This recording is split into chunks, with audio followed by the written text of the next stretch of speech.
பொதுவா தனம், காசு குடுக்குற கிரகம் குரு பகவான். அந்த இடத்திலே தனஸ்தானம் என்று சொல்லக்கூடிய இடத்துல மூல நட்சத்திரம் 4 பாதமும், கேது பகவானுடைய நட்சத்திரமும் இவர்களுக்கு இருக்கு. அப்ப பெரிய சித்தர்கள், மகான்கள், ஜீவ சமாதிகளுடைய வழிபாடு இயற்கையாகவே நம்ம சொல்லப்படுறோம்.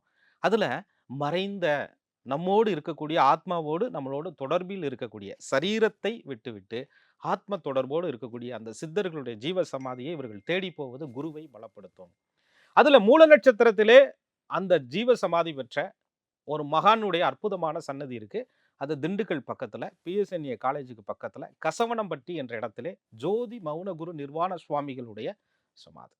அங்கே மூல நட்சத்திரம் மிகப்பெரிய ஒரு விசேஷமாக சொல்லப்படுது. ஐயாவினுடைய அந்த மூல நட்சத்திர நாளிலே, ஐப்பசி மூல நட்சத்திர நாளிலே, அங்கே வந்து மிகப்பெரிய சிறப்பான குரு தரிசனம் இவர்களுக்கு செய்யும் பொழுது, வாழ்க்கையிலே குருவினுடைய அருளால் மிகப்பெரிய நன்மைகள் எல்லாம் இவர்களுக்கு கிடைக்கும் அப்படின்ற ஒரு அமைப்பு இருக்கு.